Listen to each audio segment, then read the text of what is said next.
Bend Fire and Rescue recently held a training exercise for new recruits called Burn to Learn. It's pretty spectacular. Take a look. Live fire training for the recruits is really important. We don't get a lot of house fires anymore, so to have an actual controlled environment for learning structure fire fighting is very important. A house like this gives us the opportunity to set up scenarios where we can build fires in the house in various locations like the kitchen, the hallway, etc. We'll be recreating different environments in the different rooms. We'll also be incorporating ventilation that will affect the burn of the fire. And we're giving the most realistic look as we can in the most efficient way with this house. And we follow kind of a crawl, walk, run. They're going to watch the first fire from point of ignition until it builds up and put it out. The next one, they're going to come in after it a little more aggressively, and then on the final one, they're going to wait outside the structure until we call them while the fire's well developed and come after it and get it. Today is a unique situation where we're able to incorporate new technologies. We're using a GoPro camera, several of them actually, that will be recording interior operations and the fire attack from that end. And what that'll do is provide a really good training environment for the classroom where we can recreate that. These types of burn to learn exercises we really like using our partners from around the area. Sun River is here and Redmond's here helping out and learning as well.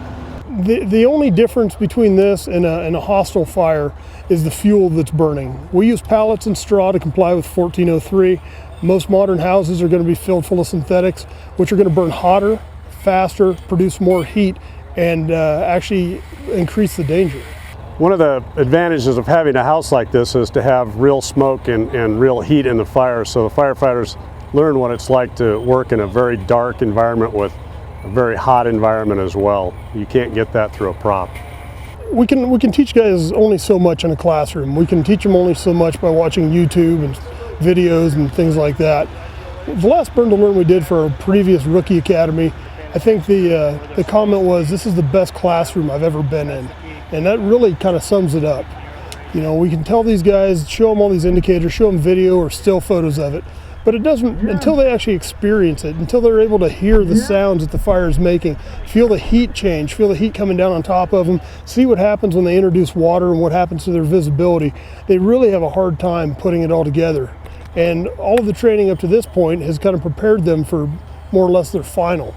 And that's what today was. This is a dangerous environment.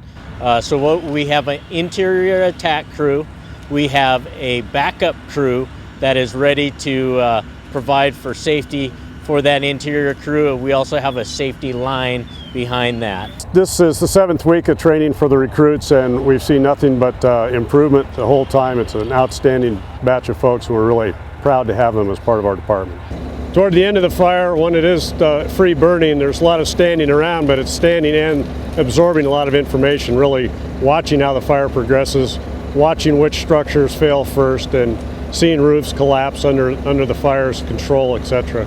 You know, this is what they work hard for. Their education backs them up, and this is really kind of the crucible for them. And so when they come out and they've done a good job and the fire goes out and they were able to control it, you see a lot of smiles, and it means they're working hard.